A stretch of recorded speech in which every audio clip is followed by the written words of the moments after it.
A continuación, vamos a dar el uso de la palabra al doctor Alejandro Canales Cerón.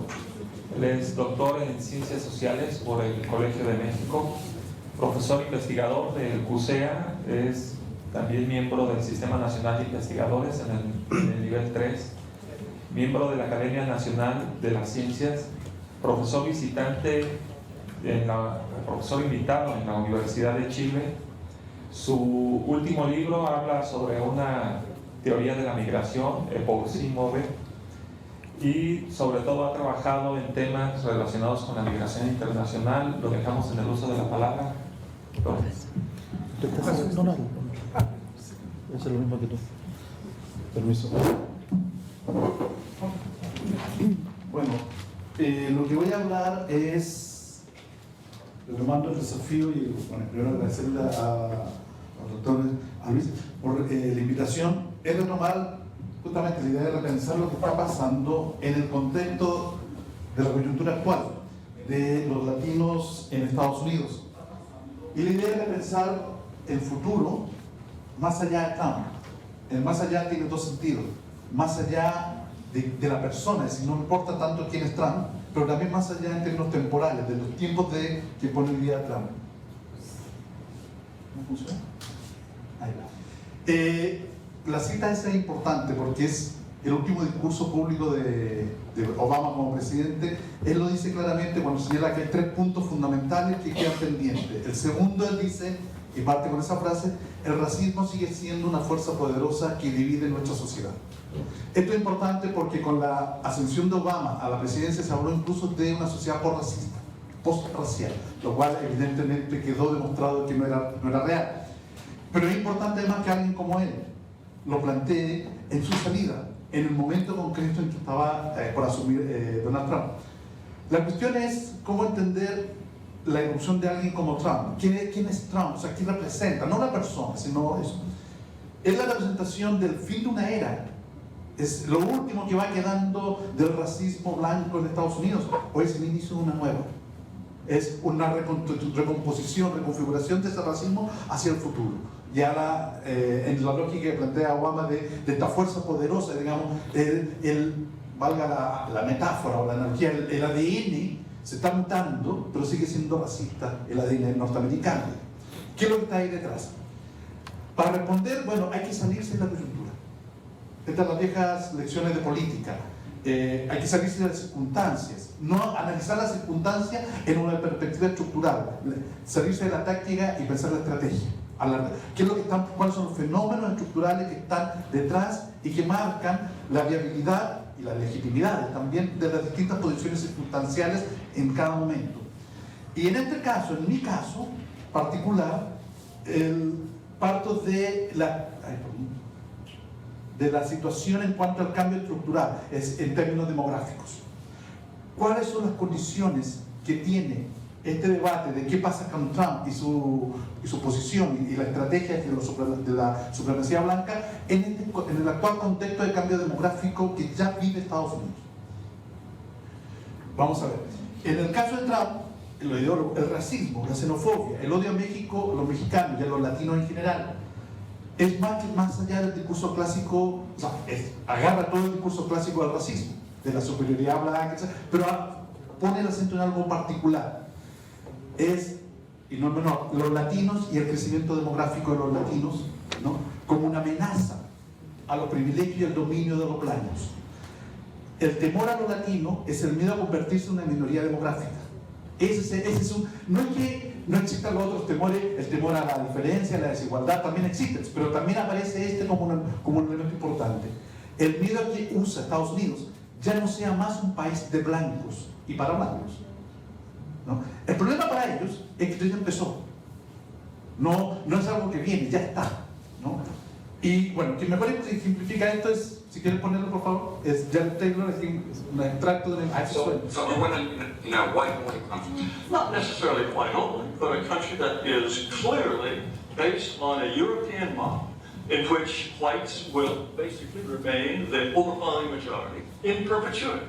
You are promoting a process that will reduce my people to a minority. You want more powerful Latinos. That comes at the expense of my people's power. Let's talk about 50 years from now. In 2044, Yes. white, non-Hispanics will become a minority. Is that what you're afraid of? Mr. Reyes, it's fantastic for you, for my people to lose power and become a minority. That's fantastic for you. How does it feel for Because me? it is our country. Our country, our It is our country. So do you think we both have the same rights in this country? I think that despite this nonsense in the Declaration about anybody being anyone, Excuse me, white you don't people, think we are all created equal? no, what you want to do is change this country into an entire nation in which white people will become refugees in their own lands if your vision comes You through. don't want to live at...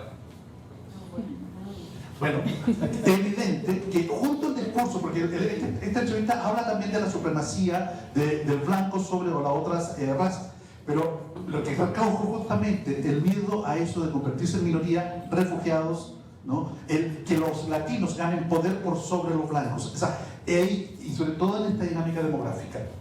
El problema es que ya no es solo el otro, que exista un otro, no es un problema de la diversidad, sino que esos otros son muchos. Son mucho más que nosotros. Ese es el miedo que están teniendo. Es el riesgo a perder, al riesgo de que se pierda la hegemonía de los blancos, de la población blanca.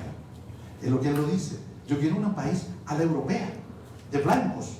El problema es que ya... ¿no? Pero no es el primero en plantearlo. Y es curioso, hace como una década, hace 10 años, Philip Martin y Martin Rus, dos académicos, migrólogos reconocidos, destacados, no son racistas. Sin embargo, ellos plantearon un dilema que se llamaba el dilema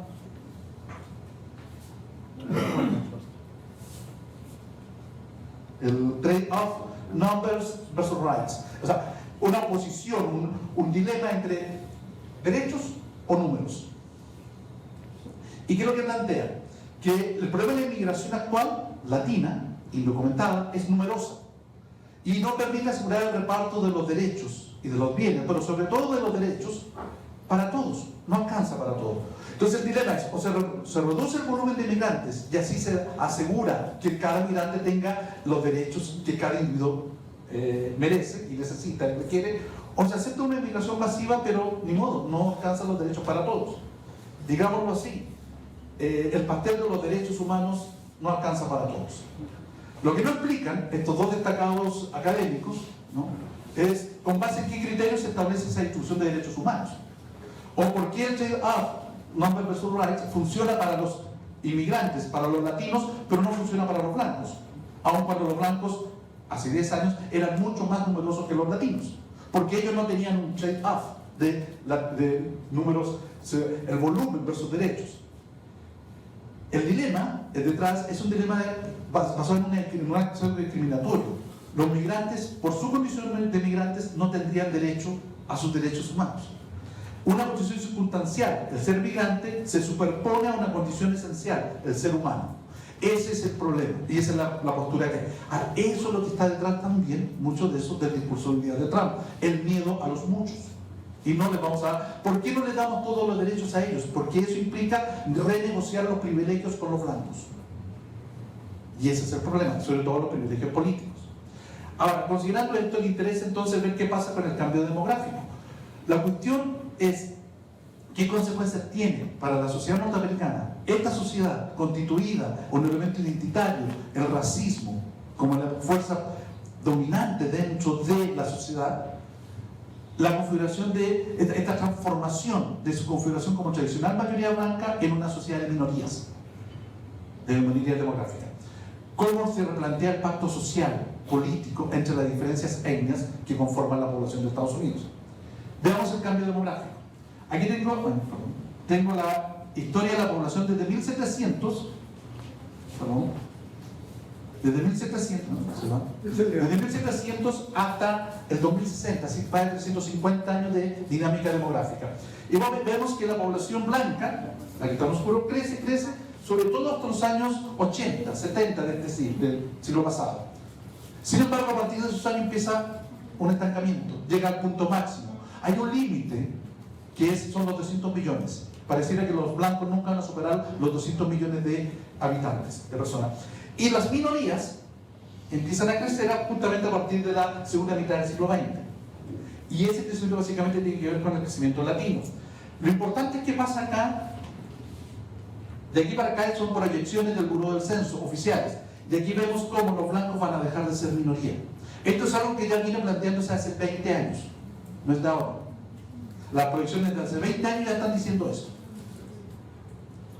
En términos de composición, desde 1700 vemos que hasta 1980, más del 80% de la población era blanca. Es decir, Estados Unidos hasta hace poquito había sido estructuralmente un país de blancos, de mayoría blanca.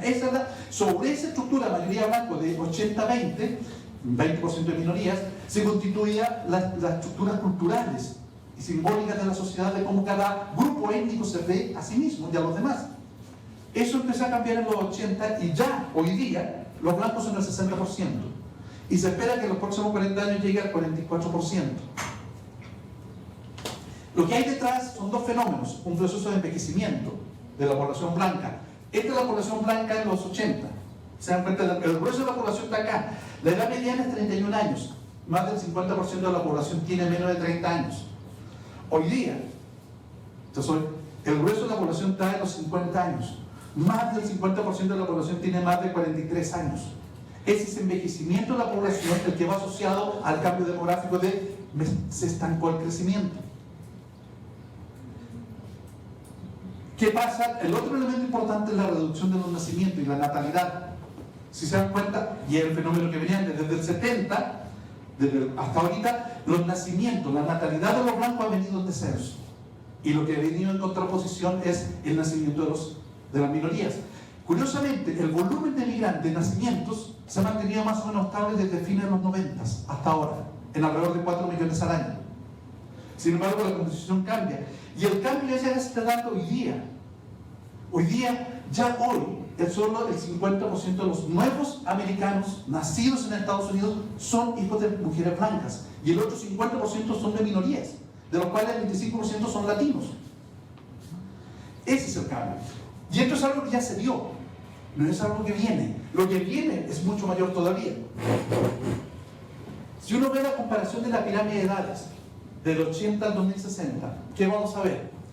El 80, la oscura, son los blancos, y los blancos son las minorías.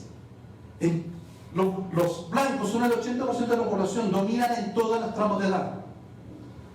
Es lo esperado, una mayoría blanca, un país de blancos. Hoy día, sigue siendo mayoritaria, pero sobre todo en los tramos altos, de más de 40, 50 años. En los tramos bajos, incluso en los más chicos, en los nacimientos ya son iguales. ¿Qué va a pasar para adelante? Se invierte. Lo que ocurría en el 80 ya se empieza a cambiar en el año 2060. Son las minorías las que son mayoría. Y la mayoría blanca va a ser minoría. Ese es el cambio demográfico sustantivo que está dándose ya en Estados Unidos. Caso de California. California tiene alrededor de 40 y tantos millones de habitantes, o sea, más del 10%, como el 12% de la población de Estados Unidos. Esta es la composición actual de la población. No es casual que tenga el símbolo de la paz, California, ¿no? Equilibrio entre blancos, latinos, alrededor del 40% cada uno, y otras minorías, como el 20 y tantos por ciento restante. Esa es la composición a la cual tiende Estados Unidos. Y esta es la estructura etaria.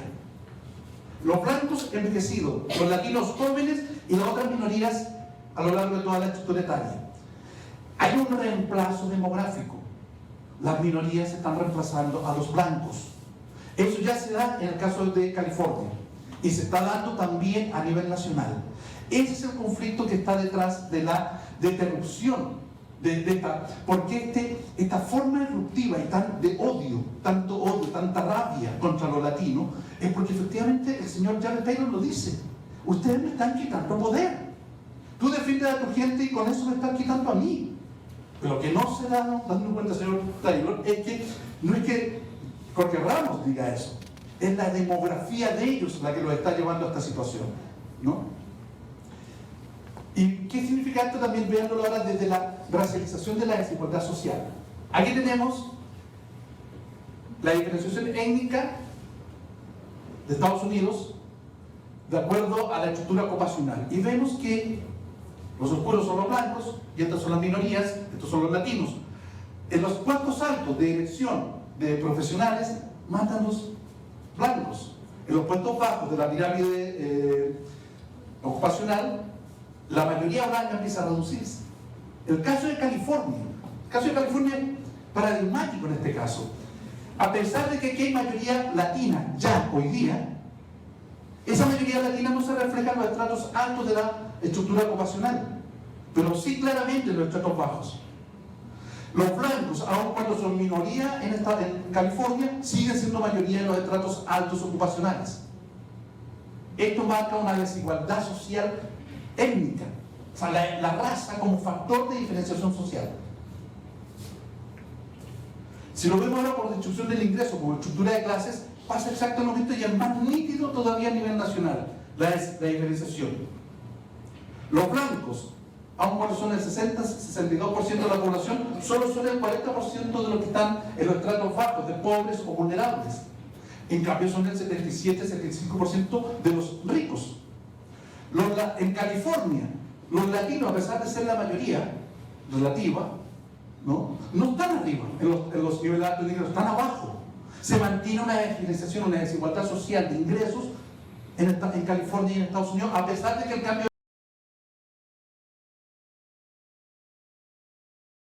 no van a estar dispuestos a sostener, a mantener esta situación, o por cuánto tiempo estarán dispuestos a hacerlo. Evidentemente, este es el miedo que tiene gente como Taylor, que todo este grupo que está abajo, que son muchos nativos, reclamen y digan: yo quiero estar acá. Ese es un problema. Otro dato importante, aquí es una estimación personal, pero basada en cálculos estadísticos, de las transferencias de valor, la diferencia entre cuánto es lo que yo gano versus cuánto es lo que yo aporto a la economía, como producto, como productividad. Esto es estrictamente la teoría económica neoclásica, neoliberal, diría: a cada trabajador se le paga de acuerdo a lo que produce, su producto medio. Entonces deberían ser iguales. Bueno, esto nos muestra que en Estados Unidos no es así. Los blancos ganan alrededor del 8% más de lo que aportan como producto. Los latinos ganan menos del 30% de lo que están aportando. Esto implica que hay una transferencia. Es lo que se llama discriminación económica en estricto sentido, que no es lo mismo que la segregación ocupacional. A los latinos los mandan a los peores trabajos. Ganan menos, por eso ganan poca plata. Pero aún ahí les pagan menos de lo que producen. Esa es una discriminación económica y una segregación ocupacional. Son los dos factores que están detrás. Y eso explica la estructura de clases de distribución del ingreso. Ahora, los impactos económicos. ¿Qué es lo que está pasando con esta mayoría blanca y su freno de crecimiento demográfico? Lo que está llevando a que la población blanca y la población nativa de Estados Unidos no es capaz de proveer la fuerza de trabajo necesaria para mantener el crecimiento económico. Y se genera un déficit crónico de mano de obra. El déficit crónico se estima como cuánto es el número de empleos que la economía genera, los puestos de trabajo que la economía va generando, versus los trabajadores que la demografía va aportando, los trabajadores nativos. Y al comparar ambos tenemos un déficit crónico que va en aumento desde los años 90 hasta ahorita. Efectivamente, la crisis lo reduce, obvio, pero se recupera. Si lo vemos en términos acumulados, tenemos que hay un déficit acumulado alrededor de 19 millones de empleos. O sea, hay 19 millones de puestos de trabajo que no pudieron ser ocupados, o no, la demografía local no fue capaz de generar las trabajadoras para ocuparla. Este déficit fue cubierto por inmigrantes latinos, por nativos latinos, en casi un 2 tercios, y otro tercio por otros migrantes. Esto está marcando la importancia de la migración y de la minoría latina para poder sostener la economía. El impacto que tiene esto a su vez sobre el PIB del 2000 al 2015, los últimos 15 años de crecimiento económico, que incluye la crisis, pero también la recuperación, es que los blancos, aun cuando son más del 60% de la población y más del 65% de la fuerza de trabajo, solo generan el 40% o 42% del crecimiento económico del PIB. El otro 58%, o sea, el mayor crecimiento económico lo generan las minorías demográficas. ¿Y por qué? Y básicamente aquí los latinos versus los demás. ¿Por qué? Porque el mayor crecimiento económico, en el caso de la minoría, está sustentado en el crecimiento de la fuerza de trabajo. En cambio, el crecimiento económico que generan la mayoría blanca está sustentado en su productividad, ¿no? ¿Por qué? Porque están yéndose a los trabajos más productivos, profesionales, directivos, etc., ¿no? Esto marca una distinción, una diferenciación fundamental, ¿no? Primero marca el aporte que tiene. Sin las minorías, Estados Unidos no estaría creciendo al nivel que creció, no se habría recuperado económicamente de la crisis. Ese es un dato fundamental, que habla de la correlación de fuerza económica, pero que no tiene reflejo en la distribución de privilegios, derechos, etc., ¿no? Y ahora sí a las conclusiones. Lo que podemos afirmar, parafraseando a Jorge Ramos, no sé si se acuerdan cuando él hablaba para la elección de Trump, que sin latinos no hay gobierno. En realidad es más fuerte todavía. Sin latinos no hay futuro en Estados Unidos. Ese es el dilema de los supremacistas blancos. Que por otro lado, otros grupos blancos sí lo han entendido y establecen formas de alianza, de entender que ni modo hay que negociar, renegociar estos pactos sociales y étnicos, ¿no? Porque la demografía cambió. Sin embargo, los supremacistas son los que empiezan a decir no. Ahora, este es el miedo de Trump y otros a México y los mexicanos. Pero los datos ya están tirados.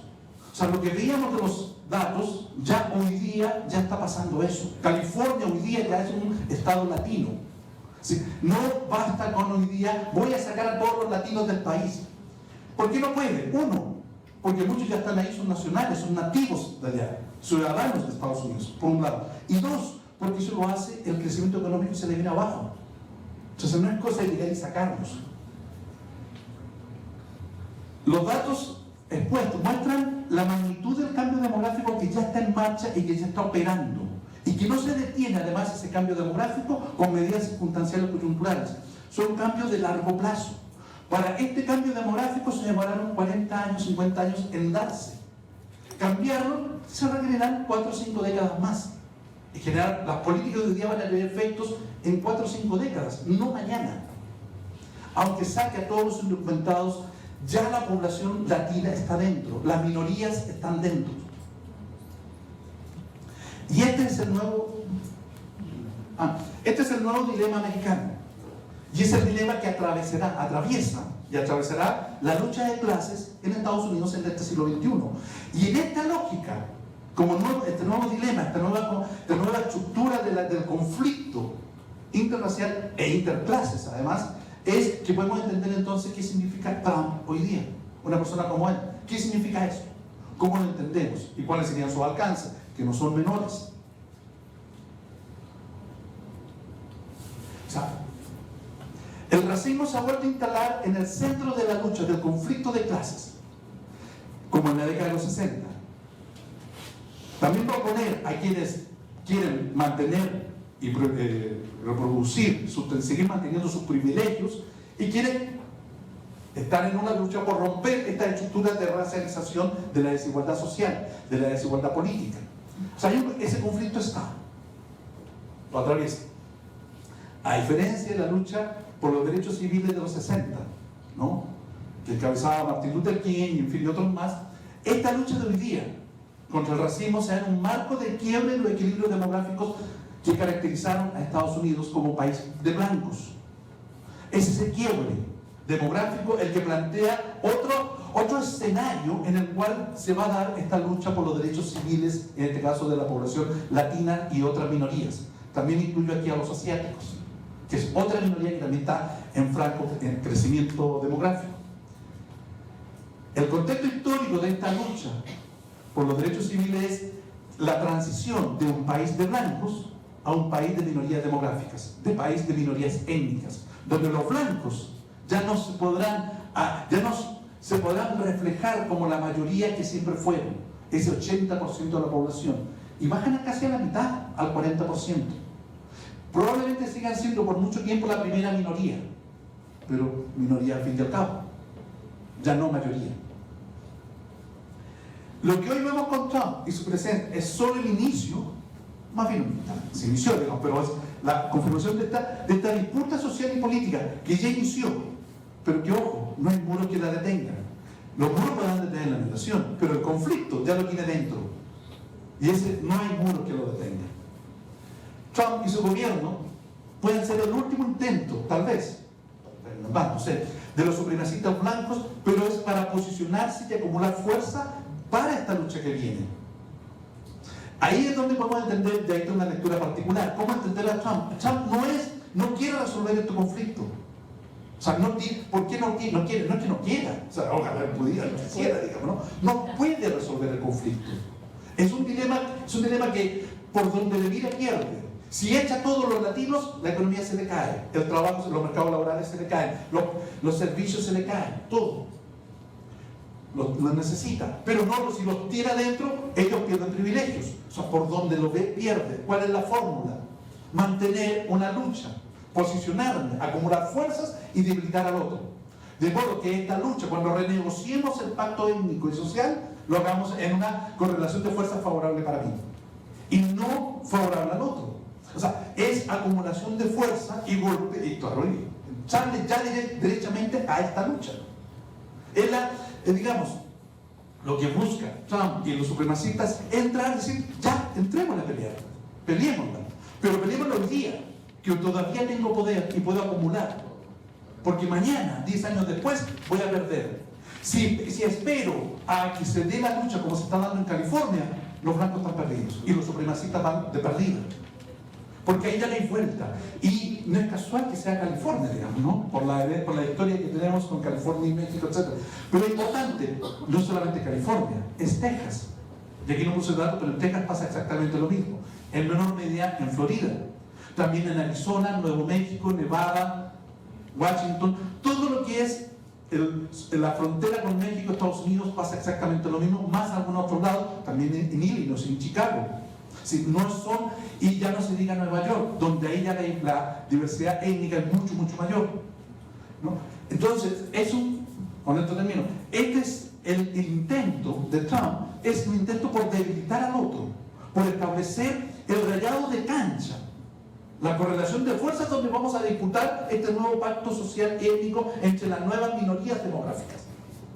Y ahí, evidentemente, van a haber muchos heridos. En esta lucha van a haber muchos damnificados que ya se están dando, ¿no? Ese es el miedo, ese es el temor, digamos, que debemos tener nosotros, de que estos coletazos que está teniendo este muerto que está, ¿no? Son muy graves, pero también verlo a largo plazo, de que esto va para allá, lo cual también plantea desde donde yo empezar a dar posicionarme en este conflicto. Gracias.